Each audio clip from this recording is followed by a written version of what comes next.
बबनराव लोणीकरांच्या वक्तव्यामुळे विधानसभेत विरोधकांचा गदारोळ. नाना पटोलेंचं एका दिवसासाठी निलंबन. फडणवीसांकडून माफीची मागणी.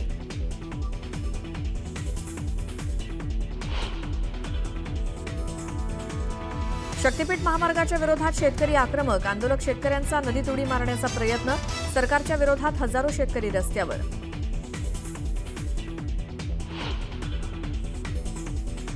शक्तीपीठ महामार्गाविरोधात विरोधक आक्रमक. विधानभवनाच्या पायऱ्यांवरती आंदोलन.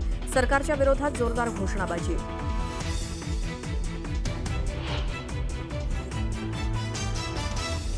विसरभोळा कारभार. गजनी सरकार अशा आशयाचे हातात बॅनर घेऊन रोहित पवारांचं विधानभवन परिसरात आंदोलन.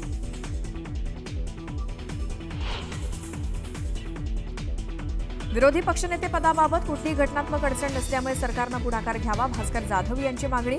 तर नाराजी दाखवत पद घ्यायची जाधवांची खेळी. योगेश कर्मांचा टोला. उद्धव ठाकरेंकडून राज ठाकरेंचा छळ. राज यांना पक्ष सोडण्यास भाग पाडलं. नारायण राणेंचा ट्विटच्या माध्यमातून निशाणा. तर भास्कर जाधवांचा राणेंवरती पलटवार.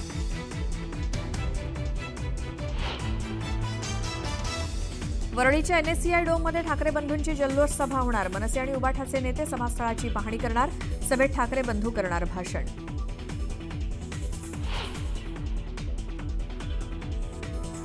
पुण्यातील श्री ज्वेलर्सच्या सराफाकडनं अनेक महिलांची व्हीसीच्या माध्यमातून फसवणूक. कर्जबाजारी झाल्यामुळे प्लास्टिकची बंदूक दाखवत दरोडा टाकल्याचा रचला बनाव.